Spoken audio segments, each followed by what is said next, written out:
Bueno, vamos a ver. Este lo metí por la ventana. Si bien no hay nada en RAS en la documentación oficial de lo que es ahora marca Smoking, pero lo metí porque se suele usar mucho, lo he usado mucho haciendo software, ¿sí? Y es muy normal tener que moquear cosas. ¿Qué es el mocking? Bueno, obviamente lo vamos a usar con el testing, el mocking. El mocking es la práctica, prácticamente es una herramienta que me permite a mí, de alguna manera, fakear cosas, ¿sí? Para yo poder hacer mis pruebas unitarias. Porque, ¿qué pasa? Cuando uno va a hacer pruebas, recuerden que la prueba unitaria tiene que ser lo más chiquita posible, ¿sí? Y probablemente en ese código que estoy testeando se llame o a una API de terceros para traerme data, o llame a un método de otro Strack que hace un cálculo, ¿sí? Y la idea que yo tengo que testear es lo que hace ese método, y tendría que armar un super contexto, ¿sí? De todo eso, y es un bajón, vamos a decirlo así para que se entienda. Y sobre todo si es una API de tercero que yo consumo supóngase que me traigo la data del clima, qué sé yo, invento algo, ¿no? ¿Cómo puedo correr mi test con determinada data del clima en base a mi lógica? ¿Se entiende lo que quiero decir? Cada vez que corro el test que le voy a pedir a la API de Google, por decir algo, la data del clima, pero esa data del clima cambia, entonces el contexto cambia y yo quiero que tenga un contexto particular del clima, por ejemplo. Bueno, ahí lo que voy a tener que hacer es moquear eso, ¿se entiende? Crear algo fake que me devuelva una data que yo espero que sea de mi caso límite, porque siempre lo que trato de testear es el caso límite. Y bueno, lo moqueo. Entonces, yo acá puse usar el create Faux, pero hay un montón para moquear, ¿sí? Puse un caso de ejemplo muy sencillo y muy fácil. Se entiende el concepto de moqueo, ¿no? Voy a fakear algo, ya sea una API de tercero, o incluso un Strack mío que hace un cálculo de algo, pero yo quiero que ese cálculo, o sea, no quiero hacer una instancia de ese Strack, simular la data, sino pues es un caos, ¿no? Entonces, la idea es facilitarlo, sí. No me acuerdo qué significa mock en inglés. Es como una réplica, no sé, una guitarra, por ejemplo, es una réplica de una equipo. No tengo idea igual. Lo aprendo, o sea, muchas palabras son no muy traducibles al español, sino por el concepto. Claro, es algo, haces un mock es, sí, fakear algo, se entiende. O sea, inventar algo que no es lo real. Entonces, yo en este caso usé el Fox, ¿sí? Que me permite moquear con determinadas características algunos métodos de algunos objetos. Entonces yo lo que tengo acá, no se ve un pomo. Vamos a pasarlo esto. No se ve, ¿no? No.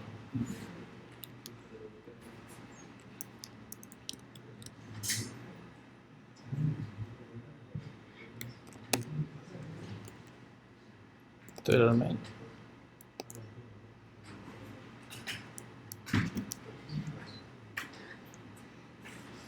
Entonces yo lo que tengo acá es una calculadora. No es muy sofisticado el ejemplo, le digo para que se entienda. Que tiene un método calcular año y recibe una persona, ¿sí? Y la persona tiene la edad y calcula el año de nacimiento. ¿Está bien? Algo pavo. Después la persona tiene el DNI, la edad y la calculadora. ¿Está bien? Y el calcular año de nacimiento de la persona llama al calcular año de nacimiento de la calculadora. ¿Estamos hasta ahí? Después tengo un método en la persona que es calcular si se debe aplicar vacuna. No acabo de inventar esto, no tiene nada. Entonces dice que si el año que paso por parámetro, ¿sí? El año de nacimiento de la persona es mayor al año que paso por parámetro, me devuelve true, si no me devuelve false. ¿Está bien? Entonces yo ahora aquí lo que quiero testear es el calcular si debe aplicar vacuna. ¿Estamos hasta acá? Pero se supone que yo ya testeé, esto también es importante, se supone que yo ya testeé esto y yo ya testeé esto, ¿ok? O sea que no tengo que retestear, me explico lo que quiero decir, ¿no? En este método de acá no tengo que retestear a los otros que se están llamando. ¿Me explico? Porque recuerde que siempre los test unitarios son los más pequeños posibles. O sea, voy a testear lo que quiero testear de ese método particular o esa función particular. No todo lo que se llama. ¿Sí? Se supone que todo lo que se llama, ya hice otros tests. Entonces, quiero ir al... bueno, vamos acá. Lo que voy a necesitar para usar esta librería son dos cosas. La primera es, bueno, que implemente el clone, debug y todo eso. Por eso vamos a usar la directiva derive arriba, ¿sí? A la persona. Y también que implemente el partial equals, ¿sí? Que es para saber cuando una persona es igual a otra. ¿Está bien? Eso me lo pide que lo haga Faux, la librería. ¿Está bien? Para poder moquear bien las cosas. Entonces, le vamos a poner a la persona estos atributos, que hoy vamos a ver un poquito de eso también. Pero o sea, para ese caso no podrías vos crear el método equals para comparar personas. ¿Cómo? Para ese caso, no podrías crear vos el método equals para comparar personas. No, porque va a utilizar el del trait partial equal. ¿Entendés? Entonces yo lo que hago es, ok, implemento el trait partial equal para persona, porque el Faux utiliza el equals del partial equals. O sea, va a usar el igual, ¿se entiende? Cuando, o sea, para comparar una persona con la otra, va a usar el igual, y cuando querés usar el igual, tenés que tener implementado el trait partial equals, ¿sí? O agregar la directiva derive partial equal, que lo que va a hacer es te compara todos los campos, ¿sí? Como yo no quiero que compare todos los campos, yo digo que una persona es igual a otra en este caso porque tiene el mismo DNI, ¿sí? Si yo se lo pongo como derive, el partial equal acá, lo que va a hacer que una persona sea igual a otra, que tenga el mismo DNI, la misma edad y la misma calculadora. Y no es así, ¿está bien? ¿No quieren usar la derivación o el partial equal implementado? Lo acabo de decir. O sea, para en un caso ponerle paralelo o lo que sea. Si vos pones el derive arriba, te lo va a comparar los dos extract por todos los campos. Si vos implementás, vas a implementar por qué campo querés comparar, para que sea uno igual a otro. Una persona es igual a otra en este dominio de problemas si tiene el mismo DNI. Si yo se lo pongo arriba, en el derive, tiene que tener el mismo DNI, la misma edad y la misma calculadora. Y estaría medio erróneo. ¿Sí? ¿Cuál sería la diferencia con el equal? ¿Qué equals? El trait equal. Es este, el partial equal. No, el EQ normal. Claro, el EQ solo. otra cosa. No, el EQ es un método que hace vos. Si no lo implementás con ningún trait. ¿Estás hablando de un trait? Hay un trait que se llama equal. Bueno, ahora- solamente decir que no te van a sacar errores o algo así raro. Ahora después lo vemos. No me quiero... Recuerden que voy a mover muchos temas, así que más o menos avanzo rápido. Lo vemos de última en la consulta, ¿sí? Bien. Entonces, otra cosa que voy a necesitar es ponerle el atributo a mi calculadora, que es la que voy a fakear, que es la que voy a moquear, porque recuerden acá lo que voy a hacer yo es moquear. ¿Qué voy a moquear? Si voy a testear si yo voy a testear si debe aplicar vacuna, lo que tengo que moquear, ¿sí? Es el calcular año de la calculadora, ¿ok? Entonces, lo que voy a moquear va a ser la calculadora, como acabo de decir, y le tengo que agregar los atributos Faux create al extract de la calculadora y Faux methods a toda la implementación de los métodos que voy a moquear de la calculadora, ¿ok? Entonces,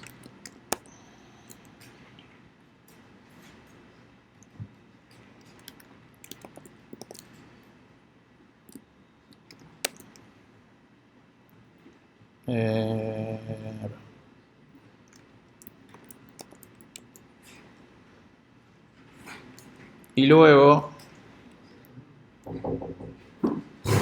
hago mi test y me fui a la miércoles. Y...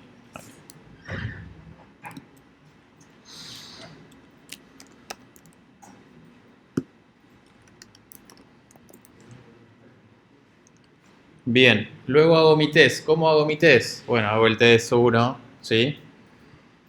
Creo una calculadora, pero la creo como puse ese atributo create, Faux create, recién lo acabo de poner, prestando atención. Puedo utilizar esta manera y esto me va a crear una calculadora de juguete, por decirlo de alguna manera, ¿sí? Donde yo puedo ponerle qué data quiero moquear. ¿Está bien? Creo una persona por default, ¿sí?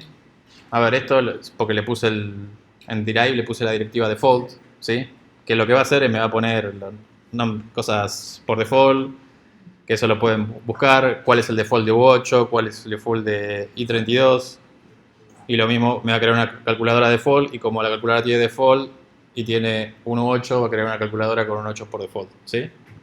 O sea, qué valores por default se ponen en esos tipos de datos. Y después utilizo FAUS cuando. Entonces, cuando llamo año de nacimiento, acá tuve que hacer un clon de la persona porque si no perdía la propiedad de la persona que yo quiero testear. Pero no me interesa porque es una persona que tiene los mismos valores que la que acabo de crear, ¿sí? Cuando llamo año de nacimiento, le digo que retorne 2001. ¿Ok? ¿Se entiende hasta ahí? No me importa el año de nacimiento, no me importa la edad que tenga la persona, pero que me retorne el 2001, porque yo lo que quiero testear es si debe aplicar o no debe aplicar vacuna. Y en caso de que el año de nacimiento sea 2001, ¿sí? Y si le paso 2000, ¿qué me tenía que devolver? ¿Se acuerdan? Si el año de nacimiento es mayor al año que estoy pasando por parámetro y le estoy pasando 2000 y estoy moqueando 2001, 2001 es mayor a, entonces me tendría que devolver true, ¿ok? Entonces luego hago un assert porque el resultado sea true. ¿Está bien? Eso según la idea de la lógica de negocio, vamos a decirlo. Si vos naciste mayor a determinado año, vamos a suponer, tenés que aplicarte la vacuna. Y después lo pruebo, ¿sí? Lo mismo. Recuerden que está moqueado en 2001. Entonces, si naciste o sea, le paso año 2001, ¿qué me debería devolver? False. Entonces hago la negación de R. ¿Ok? ¿Se entendió? No entendí bien el dentro. ¿Qué hace ese? Moquea el método para que retorne lo que yo quiero que retorne, sin importar la lógica. ¿Está bien? ¿Se entendió? Bueno, esta es una manera de moquear cosas, ¿sí? Para hacer testing. Seguramente lo que vimos lo pueden llegar a utilizar si quieren o no, o armen todos los contextos posibles, ¿sí? Pero si se dedican a desarrollo de software, es una práctica muy común. O sea, yo le podría ganar a una persona con datos que yo quiera Sí, y ponerle ahí el den return. claro. No, el den return del mock de la calculadora. ¿Se entiende? Así se puede poner, si yo tengo algo que me vuelve a hacer una persona, yo podría crear una persona y que el den return. Claro, exacto. Sí, sí, sí. Queda guardado. por esa- Cada vez que lo llames a ese método, te va a retornar lo que vos dijiste que retorne. ¿Ok? O sea, da igual los datos que tiene la persona, da igual todo, directamente va a dar 2001. Claro, exacto. Por eso, fíjate que yo hice una persona default. O sea, Que, suponiendo que funciona calcular el nacimiento. claro. ¿Se entiende? Yo lo que estoy testeando es el calcular si debe aplicar vacuna. Ahí adentro se llama a otras cosas que no voy a testear porque ya las testé en otros tests. Eso, ¿sí? Si no, tendría que hacer el retest de todo y armar todo lo caso posible, todo el contexto posible, una persona para que me dé el año 2001. ¿Se entiende lo que quiero decir, no? Y es caótico. Para cada caso de prueba tendría que hacer eso. ¿Sí? Esto lo que hace es simplifica un poco para armar los contextos de librerías terceras, en este caso es un Struct, pero es tercera, ¿sí? Para yo moquearle y decimos, bueno, devolveme siempre esto y devolveme esto otro. Yo con eso pruebo a ver si realmente este método está haciendo bien lo que quiero que calcule. ¿Estamos hasta ahí? Profe, perdón. Entonces, la implementación de FAUS, ¿es para el mocking o es un thread aleatorio que dijiste vos? No, es para el mocking. Se usa para el mocking. Sí, se usa para el mocking. Se usa para moquear. ¿Sí? Perfecto. Gracias. ¿Hasta acá estamos? Bien. Después acá les dejé un artículo, documentación para que lean, que está bastante bueno, que de hecho lo saqué de ahí, esta librería, porque estuve buscando cuál hacer y demás. Y acá tiene un montón de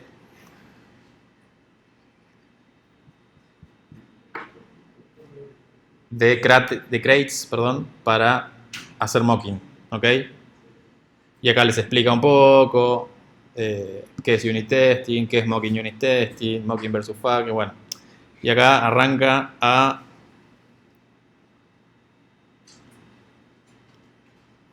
quiero bajar un poquito. Bueno, pueden usar automock para mockear traits, o sea, el mocking se vuelve un poco más complejo en distintos crates que se utilizan acá, ¿sí? Pero si les interesa, lo dejo ahí para que lo lean y para que lo miren. o para que lo tenga de documentación si más adelante se ponen a desarrollar con Rust y tienen que moquear distintas cosas, ¿sí? Tienen distintos crates que explican cómo usarlo y cómo moquear. Bien. Ese es el que entró por la ventana. Vamos a pasar al siguiente tema. Linters. Bien. Un lint es una regla que el código tiene que seguir y tiene que cumplir. Y un linter es algo que chequea que esas reglas se estén cumpliendo. ¿Ok? Y esto lo estuvimos viendo todo el tiempo y lo están viendo todo el tiempo. Cuando les pasa esto, por ejemplo, ¿sí? Que les dice warning, unused variable semi, por ejemplo. Yo acá tenía una variable que no está siendo usada, ¿sí?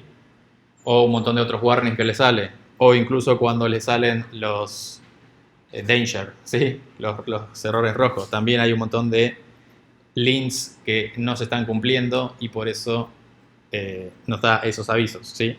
En este caso, fíjese que dice que está por defecto el unused variable, ¿sí? Que es un lint. Entonces, vamos acá un cachito.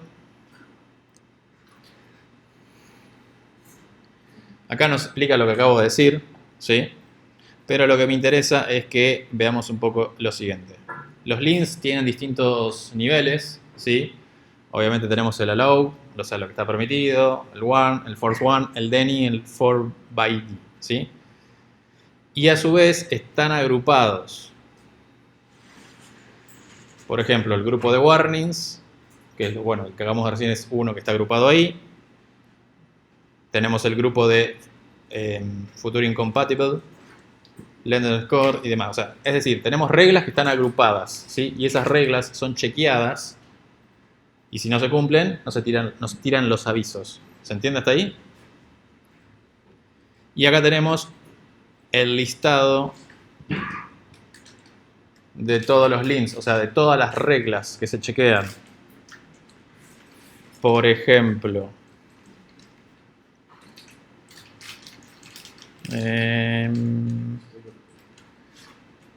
vamos con los warnings que son más conocidos.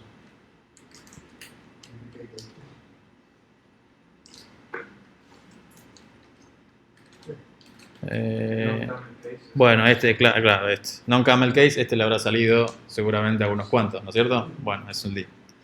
¿Qué pasa? Nosotros lo que podemos hacer con los atributos es cambiar la política de lints. ¿Ok? Por ejemplo, volvamos acá, un cachito. Vamos al main a ejecutar ese lints. Let s igual a 0. ¿Ok? Y acá automáticamente me está saliendo, ¿sí? El lint este, que está activado. De hecho, unused variable, está en el grupo de, si no me equivoco, pero voy a ver el listado más fácil, acá, de warning. Acá está, es este de acá. Y está en warning, ¿sí? A ver, entonces si yo puedo hacer dos cosas. Primero,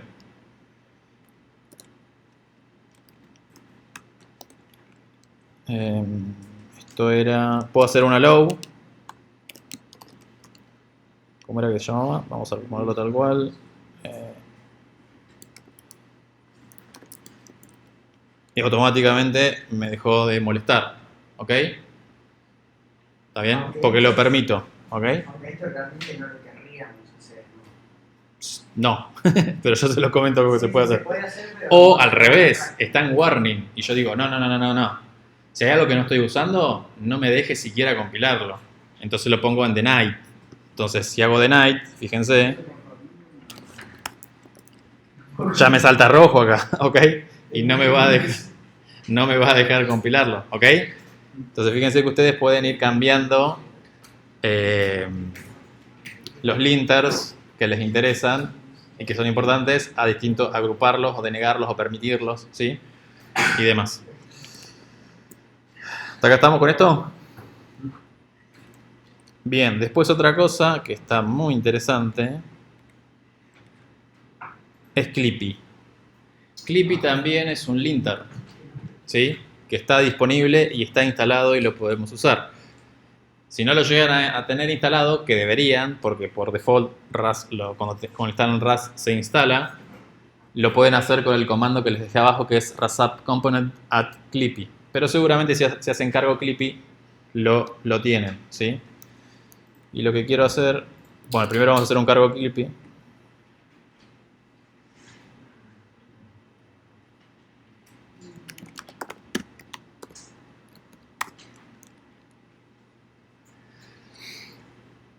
Bueno, acá me está tirando los mismos warnings del otro. Voy a borrar eso, así no nos molesta. Sería todo esto de acá abajo. Ahí está.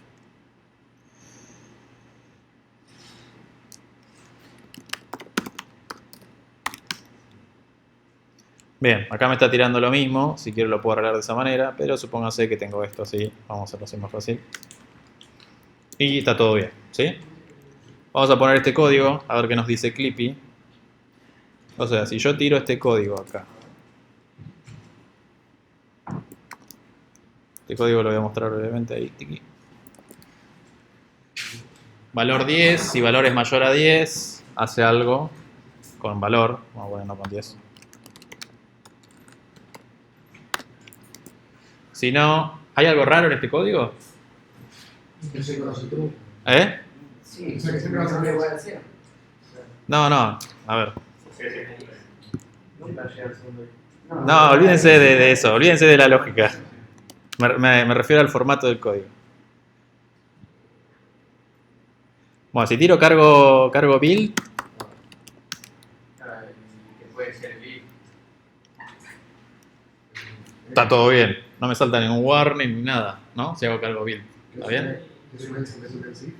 Ahí va. Si tiro cargo Clippy, fíjese qué me dice Clippy. Y acá Clippy me está diciendo algo.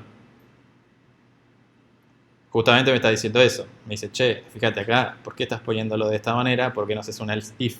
¿Sí? Que es lo que sería lo más lógico que vimos hasta ahora. ¿Se acuerdan eso? Y dice, corregilo de esta manera. Y no solo corregilo de esta manera, sino que si yo tiro un comando, me lo corrige. ¿Sí?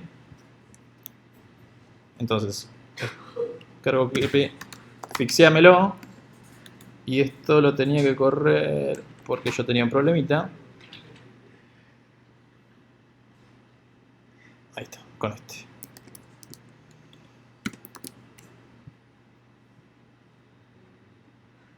Fíjense, tengo este código, ¿sí? Entonces le digo, corregímelo. Ahí me lo corrigió. ¿Ok? Si te encuentra varios errores, Sí, te los corrige. Igual chequeen eso, sí, sí. porque a veces, o sea, te puede complicar la lógica que vos venías manejando, ¿sí? Te corrige algo mal hecho, o que no estás usando, o te lo cambia por otra lógica, y capaz que te rompió. Lo mejor sería, si tenés los tests, si se te empiezan a romper los tests, es que tenés que cambiar algo que te acaba de corregir. ¿Está bien? ¿Se entendió eso? ¿Y qué sería low dirty? No, esto porque yo tengo... Automáticamente Cargo quiere, cuando vos iniciás un proyecto, que tenga Git metido, y yo tengo cambios no comiteados y demás, ¿sí? O sea, permita que salteame sin comitear cosas, ¿sí? Corregirlo igual, ¿se entiende?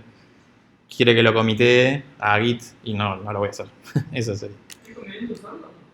Sí, son linters que chequean reglas y está bueno para saber si vos estás haciendo las cosas bien, más o menos, o muy mal. ¿Se entiende? Así que está bueno tenerlo como herramienta. Es lo mismo que todas las ayudas esas de RAS que nos dan son lints, ¿sí? Que se rompieron. Y está bueno tenerlos porque nos aconsejan o nos corrigen o nos hacen entender un poco más. Bien. Hasta acá estamos. Vamos a ver los pending issues, que son las cosas pendientes que fuimos dejando ahí para el final, por decirlo de alguna manera. Bien, alcance y visibilidad. Esto más o menos ya lo tienen un poco masticado, ¿sí? Pero para definir un elemento, que un elemento puede ser una función, un struct, un enum, un módulo, ¿sí? Un mod. Como público utilizamos la palabra clave ¿cuál? Que ya lo estuvieron haciendo seguramente, ¿no? Delante de la definición, ¿está bien? ¿Y qué es lo que hace PUB? Bueno, PUB nos permite que eso que estamos haciendo público pueda ser accedido desde cualquier otro lugar, ¿sí? Si no lo ponemos, RAS lo que va a hacer lo va a definir como privado y eso que estemos definiendo, una función, un extract o lo que sea, solo va a poder ser accedido dentro donde fue definido. ¿Se entiende la idea? Si yo lo quiero usar por afuera, no voy a poder porque es privado. Entonces, acá tengo el ejemplo. Esto lo pasé acá porque va a ser otro.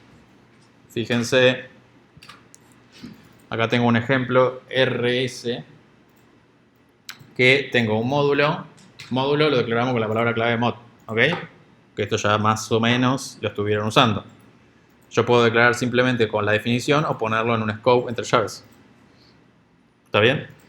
Entonces, el create helper module tiene una función pública que es create helper, perdón. Y esta de acá es una función que privada. ¿Y solamente dónde la voy a poder utilizar? Dentro de este archivo, ¿ok? Que es donde está definida. ¿Está bien? No la voy a poder usar afuera de este archivo. Después tengo una función, ¿sí? Acá colgada, en el medio de la nada, que se llama public IP y es pública, o sea que puede ser accedida por afuera tranquilamente. ¿Está bien? Y después tengo otro módulo, que se llama submodule, que es público, ¿sí? Recuerden que este no es público, ¿está bien?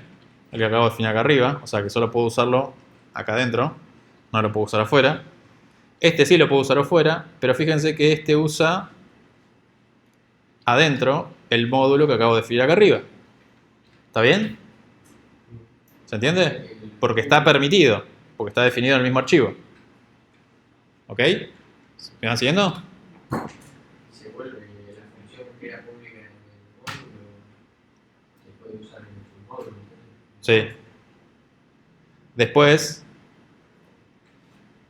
hago mi método y llama al createHelper. ¿Ok? Después tengo un método que es mi implementación, pero solo puede accederse en el scope de submodule. ¿Está bien? Y después fíjense esto. Defino dentro de este módulo, ¿sí? El módulo test, que es otro módulo. Defino testMyImplementation y llamo a mi implementation, que sería este de acá. ¿Por qué? Porque lo puedo usar porque estoy dentro del scope. ¿Está bien? Este super lo que hace es, ¿cómo decirlo? Subir un nivel para tener acceso a todas las definiciones previas. ¿Me explico? El módulo test Al módulo submodule. Para Sería. acceder al módulo que lo contiene, digamos. Para acceder a lo que esté definido arriba. De lo que contiene. En este caso porque está definido dentro de un módulo, pero podría seguir accediendo en el path de donde esté. Supongo que tengo un archivo de test, que ahora lo vamos a ver. Podría acceder a lo que esté arriba definido en el path relativo. ¿Se entiende? Siempre es lo que... ¿Cómo? Sí, ¿no? No, no sé. Y no creo. No creo, no sé. No sé. Igual ya ahí habría que ver por qué querés hacer un super, ¿sí? Pero, bueno, esta es la accesibilidad que tenemos de acuerdo a la definición de cómo definamos las cosas. ¿Se entendió la idea? Bien.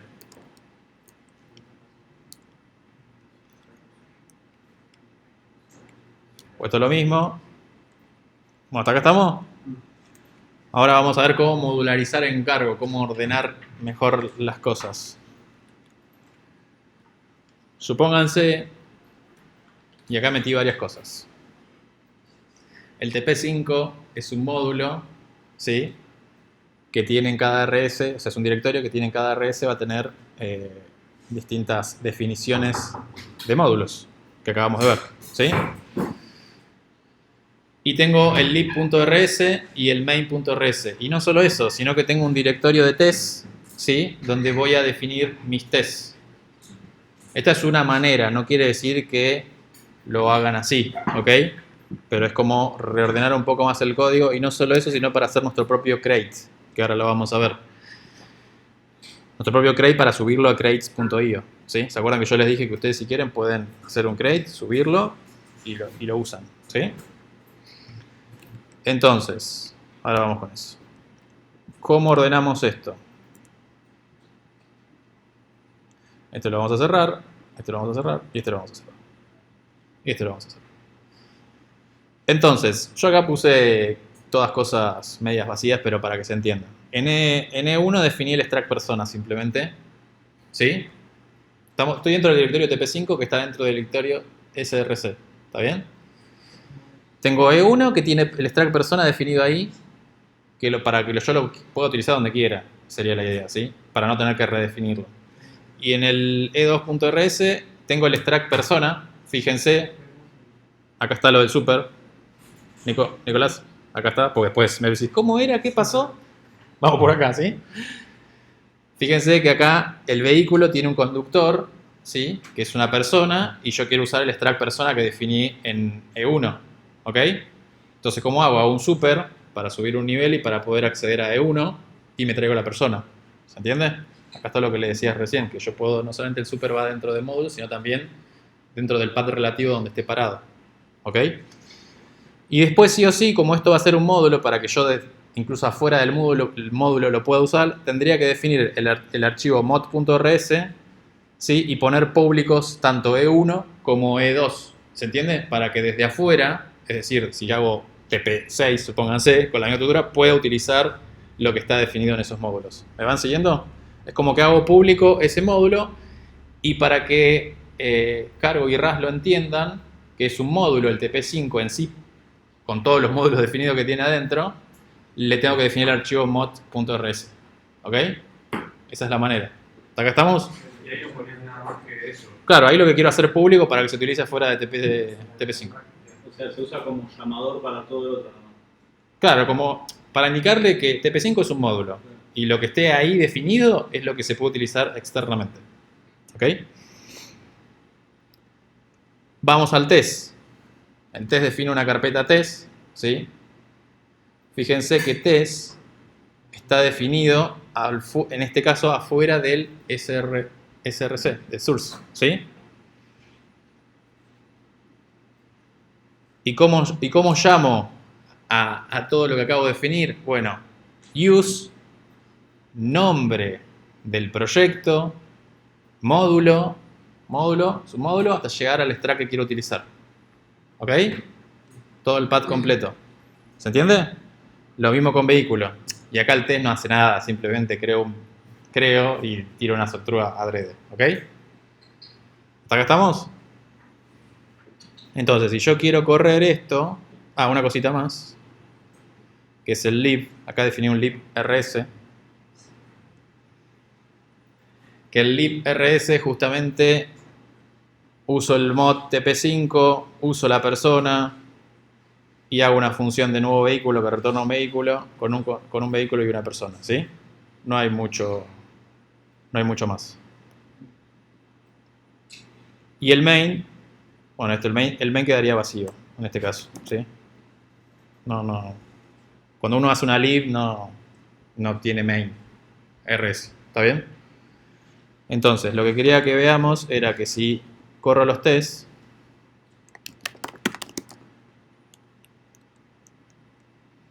los tests me corren con esa estructura armada, ¿sí? Bien. Una cosa más. A ver, vamos a ver si no me olvido nada.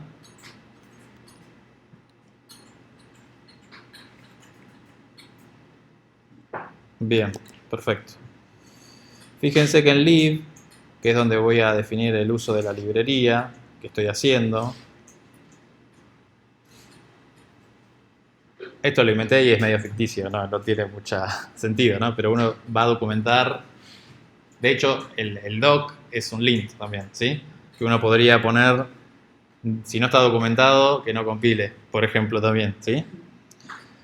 La forma de documentar es esta, ¿sí? Es decir, le pongo 3, no me sale el nombre de eso, en vez de 2, ¿sí? Y lo que va a interpretar automáticamente RAS es que eso va a ser una documentación de algo. Y va arriba de el método, el extract o lo que sea. ¿Se acuerdan que cuando veíamos cualquier cosa salía todo un ejemplo de comentando y cómo se usaba y qué sé yo? Bueno, se hace de esta manera, ¿sí? crea un vehículo y lo retorna, y cuando quiero meter código, lo uso con esta definición, ¿sí? Todo lo que esté dentro de esto se va a ver como código en la documentación. ¿Está bien? ¿Me siguen hasta ahí? Que acá explico cómo se usa y cómo se crea un nuevo vehículo. No hay mucho más, ¿sí? Cómo se usa la función esta que esté acá. ¿Estamos? Pero eso que aparece ahí es parte de la documentación y no del código, digamos, no hace nada. No, claro, es documentación. De hecho, no sé qué hace Rock Test. Está bien, pasó. ¿Estamos hasta acá? Pero, ¿Es documentar funciones o extracts? sí, pero no necesariamente tiene que estar en un libro. O sea, ¿qué sentido es un libro? ¿Un qué? Lib. El lib es la librería que estoy haciendo un crate. Ok, o sea, Tiene que estar, sí, sí. O sea, si no está, medio tenés que mirar el código y no es muy, o sea, no te lo van a instalar nadie, sino por documentación. ¿Sí? Alguna documentación tenés que meter de cómo se usa tu crate, cómo explicar, lo mismo que vimos en todo lo que estuvimos utilizando, sí. El Node.js lo que hace es chequear el código que pones en el ejemplo para ver si funciona o no. Bien, perfecto. pero vos no tendrías que tener ahí funciones definidas, ¿o no? ¿Cómo funciona definido? Sí, acá es el uso de tu librería. En lib va a ser el uso de tu librería. Y eso es lo que te aparece cuando vos vas a poner, por ejemplo, el mouse en el nuevo vehículo. ¿Te aparece eso comentado? Ahora vamos a ver eso. El Go definition. Si tiramos el comando este, miren lo que pasa. Que esto es hermoso. A ver si les suena.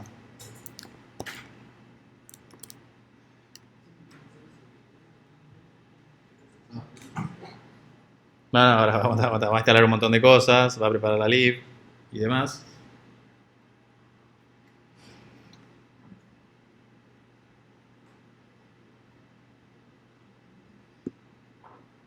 ¡Tarán! ¿Te resulta familiar? ¿Te resulta familiar? Nos crea el HTML de la librería. ¿Ok? Fíjense, nuevo vehículo. Y acá nos da el ejemplo que acabamos de poner. ¿Cómo se usa? ¿Ok?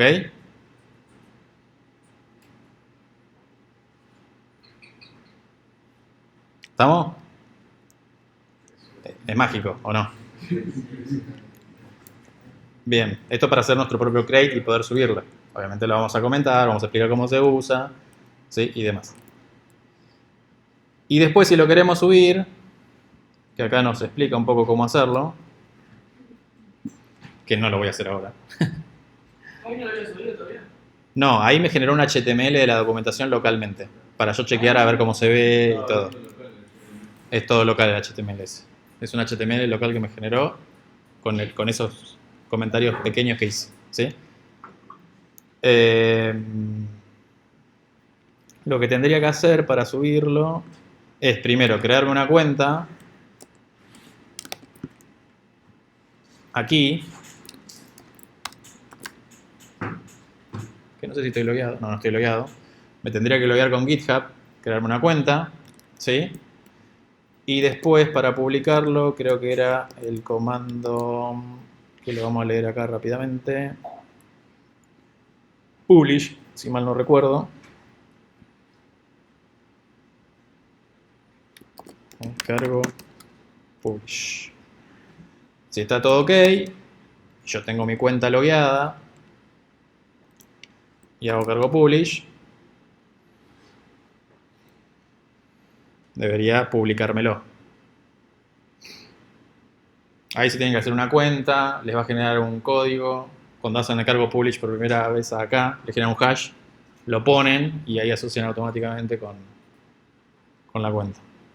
Bueno, esto va a tardar un cacho. O sea que eso se sube dicho, por ejemplo, si lo busco acá en ley.io, Claro, y te lo pones en cargo como fuiste instalando los crates que estuviste usando y lo puedes usar, exacto. Que de hecho así se suben todos los crates, ¿ok? ¿Hasta acá estamos? Bien, cerramos cómo hacer crates, ¿sí? Cómo documentar el código, cómo generar esa documentación y cómo hasta si queremos publicar un crate. Saltamos de tema. Y es bastante cortito este tema. Atributos que lo estuvimos utilizando, incluso recién lo estuvimos viendo también, son los que definimos con el numeral y los corchetes, o el numeral, el signo de admiración cerrado y los corchetes, ¿sí? La diferencia, ¿sí? Lo que están escrito con el signo de admiración cerrado, es que se aplican dentro del elemento del cual se declara el atributo y el otro sobre la cabecera donde, ¿se entiende? El otro, digamos que el que aplicamos arriba de las definiciones le agrega código extra, por decirlo de alguna manera, y el otro con el cierre de exclamación, ¿sí? Se aplica dentro del atributo, por decirlo de alguna manera. O sea, dentro de un método. Claro, dentro de un atributo, un método, ¿sí? Dentro de código. Esa es la única diferencia. Y acá no hay mucho más. Acá les dejo la referencia de todos los atributos que estuvimos viendo prácticamente. Test, lo vimos, ¿sí? Ignore, ¿se acuerdan que también lo expliqué? El debe ser panic también. El derive lo estuvimos usando a pleno y lo van a seguir usando. ¿Se acuerdan del derive? Sí, bien. Y acá tienen esto lo vamos a ver ya cuando explique macro. Alguno que esto, no todos, algunos. Bueno, el allow, warn, any, eso es lo que vamos de ver recién con los links. ¿Sí? Y bueno, y hay un montón más de atributos. Es código que genera código prácticamente. ¿Sí? Bien. Bien. ¿Estamos acá? Y ahora nos vamos a meter en este embrollo. ¿Para que no me gusta? Ahí está. Voy a tratar de ir rápido, porque es bastante larga esta parte. ¿Sí? Vamos a explicar concurrencia. O sea, concurrencia en RAS. No voy a explicar lo que es la concurrencia en sí, porque hay una materia en tercero de eso. ¿Sí? Pero más o menos el concepto lo tienen, ¿no? Yo tengo un programa que se ejecuta en distintos procesadores de alguna manera, ¿sí? Pueden compartir información, pueden estar sincronizados para hacer tareas en paralelo o no, ¿sí? Eso lo vieron por arribita, aunque sea en la materia anterior, ¿no? Bien. Entonces, voy a leer un poquito acá. Manejar la programación concurrente de manera segura y eficiente es otro de los principales objetivos de RAS.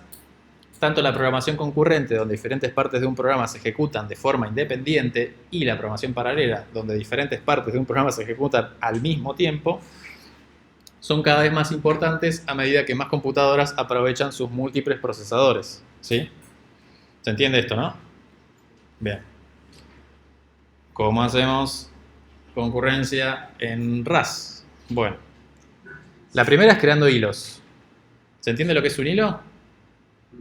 ¿Sí? Recuerden que yo voy a correr RAS y va a correr un proceso, ¿sí? En un proceso padre, vamos a decirlo para que se entienda, ¿sí? El hilo es un hijo del padre, ¿sí? Que se genera para correr en forma aparte, concurrente, ¿sí? Por lo tanto va a tener su espacio de memoria, sus variables locales, todo aparte de lo que esté corriendo en el proceso padre. ¿Se entiende? ¿Cómo creamos un hilo? Voy a copiar el código para que se vea más lindo. Esto lo guardo y lo cierro. Esto lo vamos a cerrar. Ahí está. Bueno, uso la librería thread, ¿sí? Y genero con spawn un nuevo hilo. ¿Sí? ¿Qué es lo que va a pasar en ese momento? A nivel sistema operativo se va a crear un nuevo proceso que es hijo del proceso principal, que en este caso es el main, que está corriendo, ¿sí? Por lo tanto va a correr en otro procesador o va a esperar a que esté desocupado un procesador para correr. ¿Se entiende? Eso implica que tenga todo su espacio de memoria, o sea, lo que quiero que entiendan es que eso es costoso, o sea, genera laburo para el sistema operativo, ¿sí? Y ni hablemos para la ejecución de todo esto. Recién una vez que tenga su hilo creado, va a poder ejecutarse el código. ¿Está bien? En este caso, spawn, ¿qué acepta? ¿Qué es eso? Un closure, ¿ok? Que en este caso el closure simplemente lo que hace es la impresión, no hay mucho más. Serían los pipes que si fueran argumentos. ¿Cómo? Serían que entre los pipes quedarían como si fueran argumentos. Claro, argumentos que, por ejemplo, yo estaría definiendo en el main, ¿sí? O sea, data que le estaría pasando del principal. Sí, sí. Para compartir o hacer algo, o no compartir o pasársela y que haga algo, ¿sí? Puedo pasarle un vector para que calcule algo, de lo que sea, no sé. Y después acá le hago un sleep al final, o sea, acá creo dos hilos. Y al final le hago un sleep para que espere un cachito, porque si no hago esto, recuerden que esto, si bien es rápido el sistema operativo todo, pero puede terminar que, si el padre terminó antes que los hijos, mata todo y no me importa si terminó la ejecución de los hijos. ¿Se entiende? Entonces si corremos esto, bien, soy el hijo 1, soy el hijo 2, soy el principal. Uy, no quería hacer esto, quería hacer esto. Quiero correrlo con la terminal.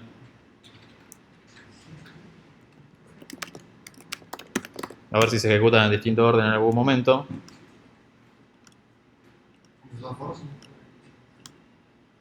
No, bien. Si le saco el hilo, fíjense lo que el sleep. Fíjense que no llegan a ejecutarse los hijos, ¿sí? ¿Hasta acá estamos con esto? Bien.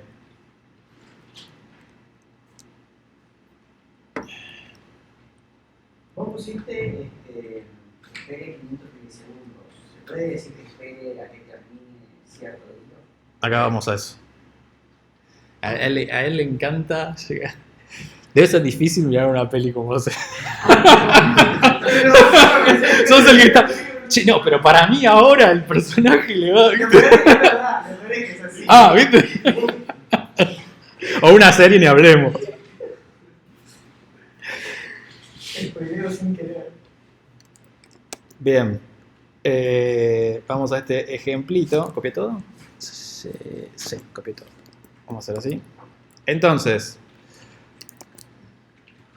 el llamar al tree de span me retorna un join handle.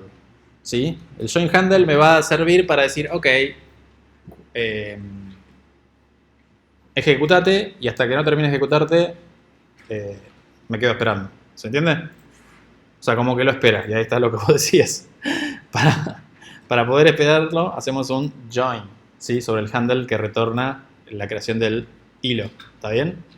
Me guardo el handle. ¿El handle sería como una referencia al otro hilo? ¿O como para...? A ver, vamos a ver qué nos dice. Dice, es un owned permission, ¿sí? Para manejar y queda bloqueado hasta que termine. ¿Ok? Un flag. Claro, se queda ahí hasta que termine. Entonces ahora sí va a esperar a... Fíjense que yo le saqué el sleep acá. Y simplemente se va a quedar esperando a que termine. Y fíjense que acá sí. Acá me ejecutó primero el hilo 2 y después el hilo 1. ¿Sí? ¿Lo ven ahí? Sí. Bien. Sería sobre el mensaje que anda al final. Al final del main, sí. Perdón, acá. ¿Sí? ¿Hay que verlo como option o solamente ahí? El join hay que ver lo que retorna es un result lo que retorna. ¿Sí? ¿Por qué primero dos y después uno? Porque no, es concurrencia, no sabes en qué, no determinístico, no sabes en qué orden se van a ejecutar las cosas. ¿Se entiende? Seguramente cuando se creó el proceso 2 o tardó más en crearse o estaba ocupado el procesador y cuando se creó el sistema operativo le dio procesador al 2 en vez del 1. ¿Sí? Ah, no, yo pensé que tenía algo que ver con el orden en el que hiciste los joins, pero no. No, fíjate que es 1 y 2, inclusive el join.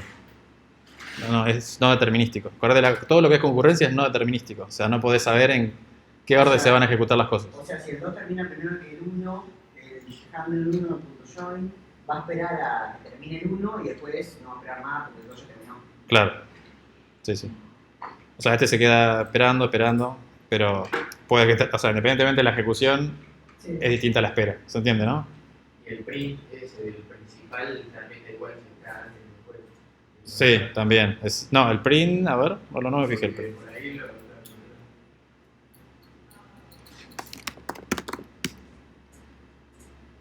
Bien, fue al principio el principal. Y tiene sentido que vaya al principio, porque es más rápida la ejecución del main que la creación del proceso hijo, que le dé CPU y todo eso. ¿Se entiende, no? Si das abajo, Igual puede. Pero sí, pero si Ahí uno- está, mira, ahí no, tampoco. Nunca se da. es que es muy difícil. Es muy difícil. Porque, bueno, ahí está, ahí se Y ve. aparte son procesos muy chicos, entonces. Pero digo, tengan en cuenta que yo les dije al principio, es costoso la creación de un hilo, es un proceso que se está creando, ¿se entiende?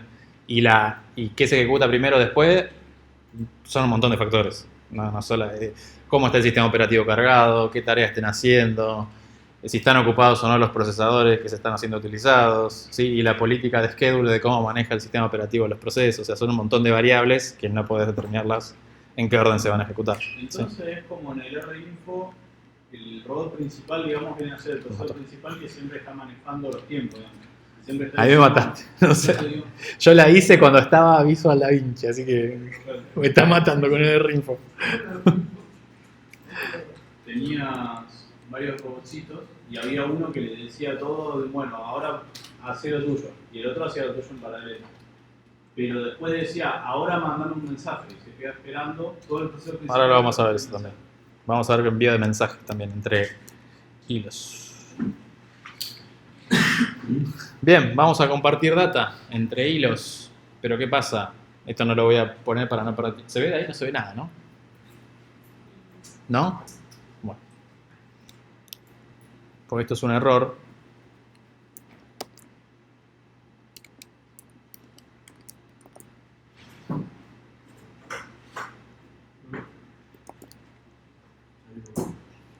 Sí, tengo un error acá. O sea, yo quiero SEMrush, ¿sí? Y para poder imprimirlo. Y acá me dice que no, tiene que tomar el ownership, me dice. Sí o sí. ¿Ok? Y para tomar el ownership tengo que usar el move.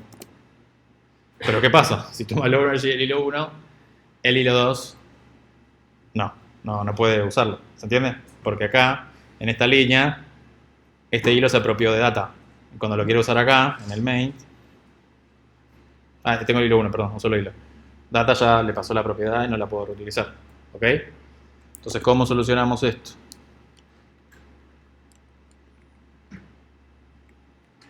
Acá está lo de recién. Vamos a ver dos Smart Pointers. ¿Sí? ¿Se acuerdan que los Smart Pointers nos permitían justamente esto de obtener varias referencias? ¿Se acuerdan que lo vimos con el RC? ¿Sí? O compartir para poder modificar la información. En este caso vamos a usar el Smart Pointer ARC, que RC, ese RC de ahí, es de Reference Content. ¿Sí? De hecho, si nos fijamos acá, es trace safe 6 reference content, lo que acabo de decir, ¿sí? Atomical reference content. ¿Se entiende? El RC lo vimos, el reference content. ¿Sí? Este es atómico. Quiere decir que se accede de manera atómica. Quiere decir que lo que yo esté accediendo en ese momento me lo va a asegurar de alguna manera que es exclusivo y no se puede acceder desde otro lugar. De otro hilo no puede. No, queda bloqueado, esperando que termine de usarlo quien lo esté usando. ¿Se entiende? Si justo en ese momento Para que dos... no lo modifiquen, no choquen. Claro, no modifiquen en la lectura de la información. ¿Sí? ¿Se entiende? ¿Por qué? ¿Qué puede pasar en concurrencia? Que seguramente lo vieron muy por arriba, pero Chocaban los robots, sí. puede pasar que haya interbloqueo, ¿sí? Pueden pasar varias cosas, ¿no? Que se llama deadlock. Primero, que un hilo esté esperando que termine el otro para hacer algo, pero este también está esperando que el otro termine. ¡Pum! Se quedan los dos bloqueados y no corre nada. O puede ser que cuando va a leer uno, otro le esté cambiando la información y la información que lee es inválida. ¿Sí? Entonces, acá para que sea atómico, la lectura, ¿sí? Para que sea información válida, la lectura se hace atómica. Quiere decir que en ese momento que uno esté leyendo, el resto no puede leer. ¿Ok? Hasta que no termine de leer. Cosa que todos los que lean la información termine siendo una información válida. Bueno, ¿cómo se hace? Bueno, voy a usar un mutex, ¿sí? Que ahora vamos, un mutex es el que nos va a servir para usar la banderita esta para bloquear y desbloquear, ¿sí? la información. Y después, obviamente, el mutex le paso la data esta que quiero compartir y creo un RC con esa data, como ya lo vimos, ¿sí? Y después clono, como ya lo vimos con RC, ¿se acuerdan, no? Que hacíamos el clon de la referencia. Entonces al handle le paso data h, no, perdón, data c1, acá está, que es el que acabo de clonar acá. Y para usarlo, para poder leerlo, uso el método lock. ¿Ok? ¿Qué va a hacer ese método lock? Bueno, si hay alguien que está leyendo la data, se va a quedar esperando hasta que liberen la lectura de la data. ¿Sí? Y si no, va a bloquearlo, ¿sí? O sea, bloquearlo, y va a hacer la lectura correspondiente. ¿Me siguen hasta ahí? ¿Se entendió? Después simplemente obtiene la información, imprime la data, hago el deref para poder obtener el string este de acá, ¿sí? Y después en el principal, con el otro, ¿sí? Smart Pointer, lo mismo, hago lock, porque lo bloqueo, porque puede ser que llegue primero al principal, muy probablemente llegue primero al principal, por lo que dijimos, o si llegó el otro hilo, se queda esperando ahí, y bueno, y hace lo mismo que acabo de decir. Y después al final hago el handle join, ¿sí? ¿El log es para lecturas como para escrituras? ¿Hay que usarlo? El log, en este caso es un RC, así que sería para lectura de información. ¿Sí? No, desbloquear cuando muere el scope, ¿no? ¿Cómo? El desbloquear. Ah, el desbloqueo es automático, sí, cuando termina su scope, desbloquea. Ay, pero igual ahí. Si quieres desbloquearlo antes de que termine el scope. ¿Cómo? Si quieres desbloquearlo antes de que termine el scope. ¿Cómo sería? Un lock. Así, esto mismo acá, claro, lock. Ah, desbloquearlo. Claro, o antes No de- tiene, me parece, no. En realidad creo que lo desbloquea cuando lo terminás de usar, no cuando termina el. Ahora vamos a leer.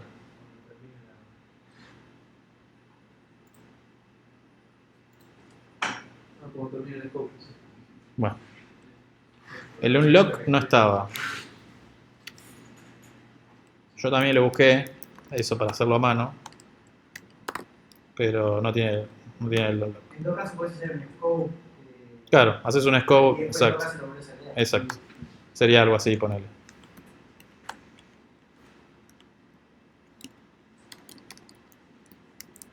Y ponele que lo ponga acá. Claro, porque si lo bloqueabas ahí, después no podías producir. Ahí.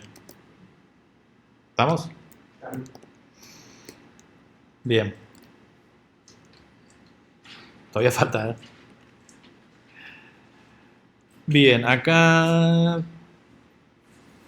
¿Qué hice acá? Es lo mismo. Está dos veces la misma. Bien, acá vamos a usar el pasaje de mensajes, ¿sí? Entre hilos. O, bueno, entre procesos en realidad.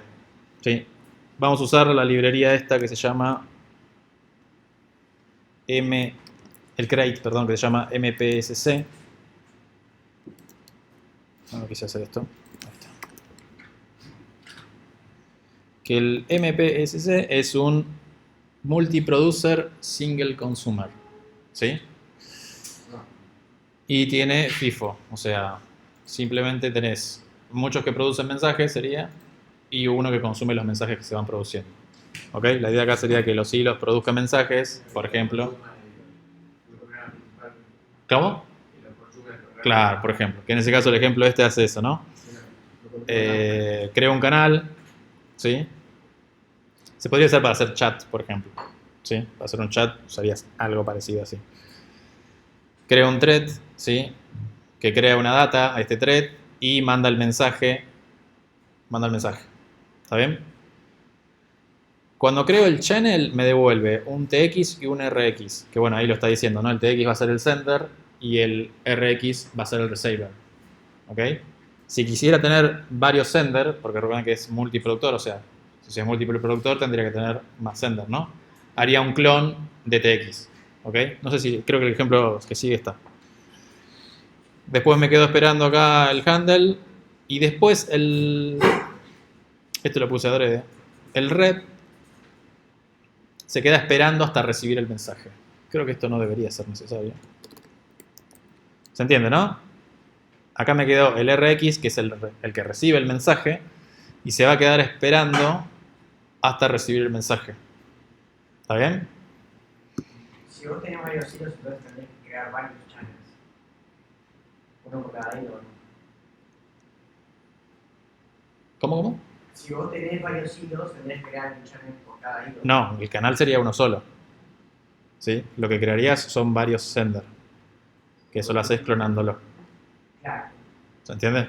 Vos le pasás el clon de... Recibe va recibiendo el primero que sale. Claro, es una FIFO, sí. Lo primero que va metiendo, ¿sí? El primero que entra, el primero que sale. ¿Está bien? ¿Se entendió esto? Esto lo van a ver igual en concurrencia. Bueno, acá hice con 2, ¿sí? Fíjense.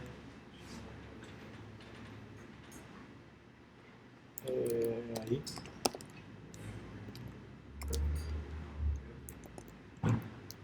Dice, acá hago TX2, que es el clon de TX1, si creo otro sender, prácticamente. Y acá hago seminario, envía, seminario, envía. Y acá fíjense que hago 2 resave, ¿sí? Porque es un resave, va a ser... ¿Se entiende, no? O sea, como 2 leídas de mensaje. Porque hago 2 envíos de mensaje. Pero recibe de cualquiera. No le pones de quién recibe, le pones que recibe. Claro, recibe del primero que pusheó el mensaje ahí, en el canal. Que puede ser el 1 o el 2. No podés decir. No, porque es una cola. O sea, los que mandan mensajes ponen mensaje en la cola y el que recibe va sacando de la cola, en el orden que hayan llegado. Vamos acá. Seminario de RAS. Ahora vamos a correrlo con la terminal. Y el sender le manda al padre siempre. Seminario de RAS. Seminario de RAS. Como seminario. Ahí está. Estaba buscando eso. que llegue al revés. ¿El sender lo manda al padre o lo puede acceder? Es un canal de comunicación entre procesos. O sea, pero solamente se puede acceder con ese RX de ahí. Claro, con ese RX de ahí. Exacto. Está enmasado. Exacto. No puede ocurrir que para conocer el print alguno de los dos no haya terminado y respondido. No, porque el resave se queda esperando Ah, a que haya algo. De hecho, puede pasar que si te quedó bloqueado, ponele por lo que sea, ¿no? Alguno de los dos, ponele que tenga un solo hilo para hacerlo más claro, por ejemplo. Se queda bloqueado y no manda el mensaje, se va a quedar trabado ahí y el famoso deadlock, ¿se entiende? Muerto ahí el programa y no va a avanzar hasta que no haya un mensaje en el canal, ¿se entiende? Por eso es como un chat, ¿viste? Cuando el chat se queda esperando, siempre escuchando un mensaje, hasta que no haya un mensaje no te lo va a mostrar, sí. Lo que es recibir y enviar, ¿se podría hacer desde lo que sería el hilo del programa principal a un thread? ¿Enviar a un thread? ¿O es solo desde los threads enviar hacia lo que sería el programa principal? Y perderías mucho el control, me parece, habría que verlo. Sí, podrías crear un thread y pasarle el receiver, si querés. El tema es que ahí sí tendrías que hacer un canal por cada hilo al que le vayas a comunicar. O tendría que hacer un canal y en vez de clonar el TX, clonarías el RX. No, porque ahí No, vas a porque es hacer todos uno. juntos. Es uno. Acuérdate que es múltiplo productor. Ah, Single consumer. Sería lo contrario de eso, sería un solo productor para el Claro, computador. sí. O sea, sería otro tipo de... No, él dice que el receiver se lo mande a un hilo. Eso está diciendo. Claro. claro, o sea, tener Sí, sí. un productor y múltiple. Sí, pero estaría en un hilo el receiver, sí. Tendrías que hacer Claro, Vale, pero no sé, si porque- trabajas con muchos hilos tenés que hacer distintos canales. para asegurarte que llegue el mensaje que Y según con qué canal mandas el mensaje, es a qué hilo le estás comunicando. Y ahí sí tendría que tener el control del Shine porque el profesor no Claro, ese sería el problema también de lo que dice. Tendrías que tener cuidado en eso. Como porque perdés el control, digamos, ¿entiendes? ¿No? Como no sabés en qué orden se va a ejecutar ese hilo que tiene el receiver, estás medio complicado. Más allá que se quede esperando, pero podés tener un hilo ahí medio muerto, ¿sí? Y el principal, el padre se terminó y sonaste. Parte de lo que trabajábamos en la parte de concurrencia en taller era eso, era cómo ordenar y cómo le mandaban mensajes, porque los distintos robots le mandaban al jefe, pero el jefe también le mandaba a los otros. Que es lo que estaba diciendo ahora. No. Que el hilo principal le pueda mandar mensajes a los hilos secundarios. Sí, ahí es otro canal. Claro. Sí, eso sí, otro canal. Pero vos decías eso, no, vos decías otra cosa. Ah, ¿eso estabas diciendo? Ah, yo te entendí que le pasabas delegabas el receiver en un hilo. no, que haya como una Y tenés que hacer otro canal, sí. En este caso, con las herramientas que tenemos y conocemos acá, tenés que hacer otro canal. ¿Ok? Bueno. Esto ya lo vimos. Bien. Ahora vamos a pasar a lo que es async, ¿sí? Que es asincrónico, que es muy parecido a lo que acabamos de ver, con algunas diferencias notables. Supónganse que tengo lo siguiente.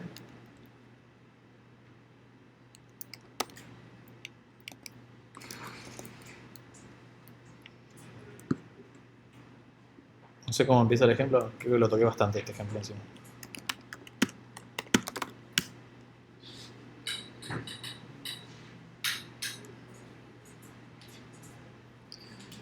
Y yo acá le puse adrede, ¿no? Esto es lo que veíamos recién, ¿no? Que si yo hago esto así, bueno, en este caso funciona bien, pero puedo tener que haya tareas que no se terminen. ¿Se entiende? ¿Se acuerdan que lo que vamos al principio lo que expliqué de concurrencia? Como es no determinístico y crear un hilo, perdón, lleva su tiempo. Igual acá no estoy creando ningún hilo, perdón. Acá simplemente estoy haciendo un sleep. Una tarea que tarda en ejecutarse. Flashé. Una tarea que tarda en ejecutarse, ¿sí? Entonces, si yo tengo una tarea que tarda en ejecutarse, ahora sí vamos a pasar al otro. Lo que haríamos es esto. Me adelanté a la diapositiva. ¿Sí? Yo tengo una tarea. Esta tarea, supónganse que es una tarea que hace algo que tarda, ¿no? Entonces digo, bueno, lo hago de manera concurrente. ¿No es cierto? Y ahora sí viene lo que acabo de decir. Comenzando tarea 1, comenzando tarea 2, no llegaron a finalizar las tareas. ¿No es cierto? Lo que le acababa de decir en la anterior que no pasaba en el código. Entonces, lo que puedo hacer es, medio chancho, decir, ok, bueno, en el main que se quede dormido un rato para poder darle tiempo a que las otras tareas terminen, ¿no? Pero la pregunta es ¿cuánto tiempo? O sea, puede funcionar como no puede funcionar. Me explico lo que quiero decir, ¿no? Si las tareas tardan más de 2 segundos, en este caso pues le paso segundos, va a pasar exactamente lo mismo. Entonces acá no estamos complicados. Podríamos usar el join, pero yo quiero que las tareas se hagan al mismo tiempo. ¿Sí? Entonces lo que hacemos es usar el async en la definición de la tarea, en la función de la tarea que acabamos de ver. Y esto obviamente va a tirar un error, que ahí está. ¿Qué quiere decir esto? Que esta función va a ser asincrónica, ¿sí? Es decir, que se va a correr de manera asincrónica. ¿Estamos hasta acá? No es claro, no es secuencial. ¿Se entiende? Es asincrónica. Sigue estando dentro del... Ahora aguanto pechito. Ahí se va a entender lo que quiero decir. Pero lo que quiero que entiendan, el async es asincrónico. ¿Qué quiere decir esto? Que se ejecuta, no sabes en qué orden. Estamos en el mismo concepto, ¿sí? Para decirle a esta instrucción, ok, espera que termine, utilizo la sentencia ewaits, ¿sí? Que justamente significa eso. Pero en este caso, el ewait solo está permitido utilizarse dentro de funciones que se determinen async. Y el main no está determinado como async. Entonces, bueno, pongámoslos como async, ¿no? Ya te da otro. No me spoilees, por favor. Y no puedo definir el main como async. Entonces entro en una disyuntiva, hago así, bueno, defino otra función que llame a esta que es async, pero el main va a ser también la async y voy a estar en el mismo embrollo, ¿sí? Entonces, ¿cómo resolvemos eso?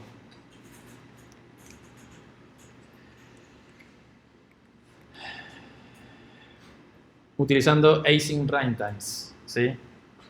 Aguanten un poquito y en el final les voy a explicar la diferencia entre las dos, ¿sí? Pero aguanten un poquito. Es otra manera de programar.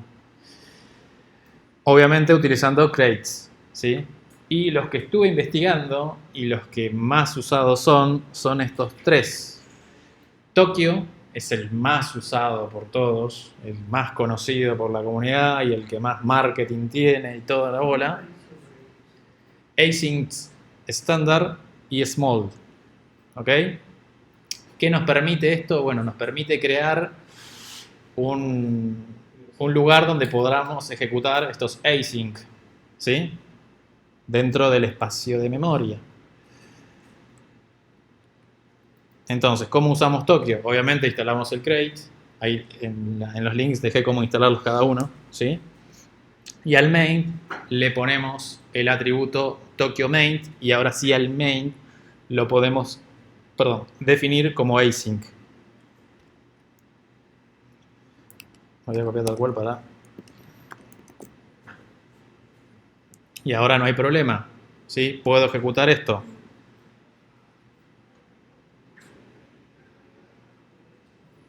¿Sí? El await lo que hace es se queda esperando hasta terminar de ejecutar. Entonces, ¿qué acabo de hacer en este momento? Algo que era asincrónico, lo convertí de alguna manera sincrónico. Y usted me está diciendo, ¿para qué hice eso? Bueno, es una manera. Yo se la muestro que es una manera. Sería mejor como ponerlo. Ah, no se puede. Ahora yo lo que quiero hacer es simular lo que veníamos viendo, que se ejecuten de forma paralela. ¿Ok? Para eso lo vamos a hacer de esta manera.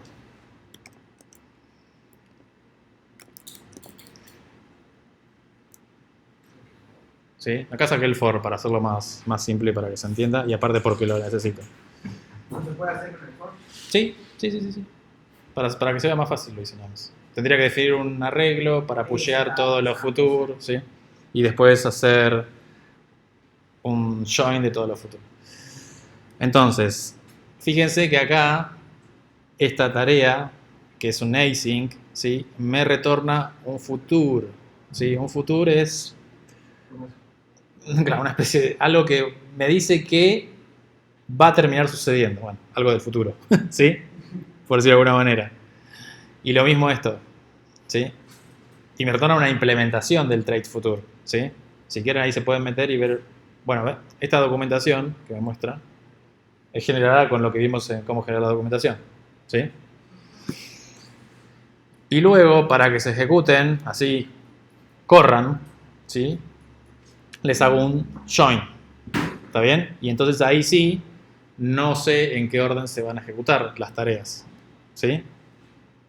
¿Me van siguiendo? Bueno, acá la invocó y la hizo del mismo orden.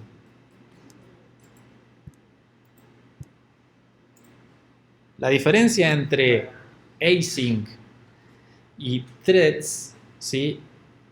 O sea, acá necesitamos un async runtime, ¿sí? Es que automáticamente cuando yo tengo un async runtime, ese async runtime tiene hilos ya creados para ser utilizados como le plazca. Entonces no tenemos ese overhead que tenemos en los threads, ¿sí? Para crear un proceso nuevo, ¿se entiende? Ya tiene a disposición para poder utilizar recursos. O sea que se ahorra ese mecanismo en tiempo, ¿ok?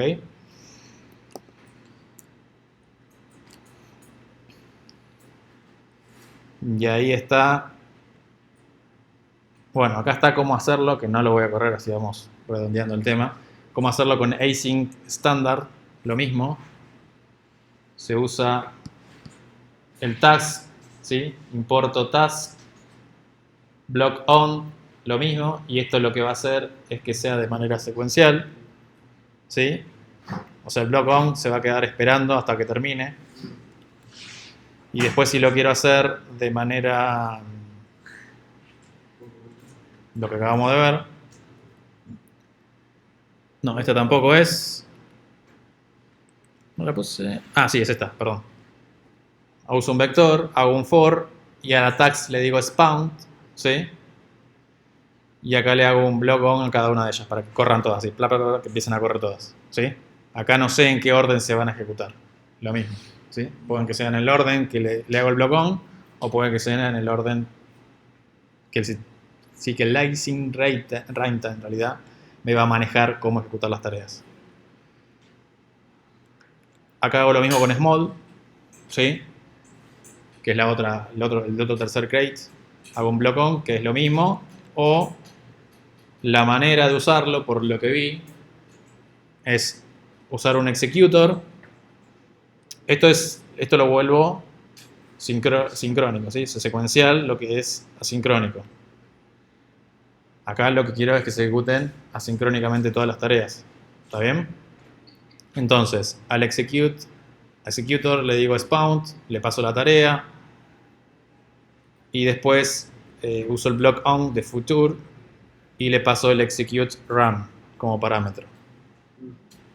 Y bueno, supuestamente, según la librería y lo que leí, eso lo haría de manera sincrónica completamente todas las tareas, ¿sí? Esta es la diferencia prácticamente de cómo se vería, entre comillas, lo que pasa. Tenemos el sistema operativo, tenemos el main en ambos casos y creo un hilo con lo que ya les comenté en el main para cada uno, ¿sí? Dentro del proceso padre que es el main.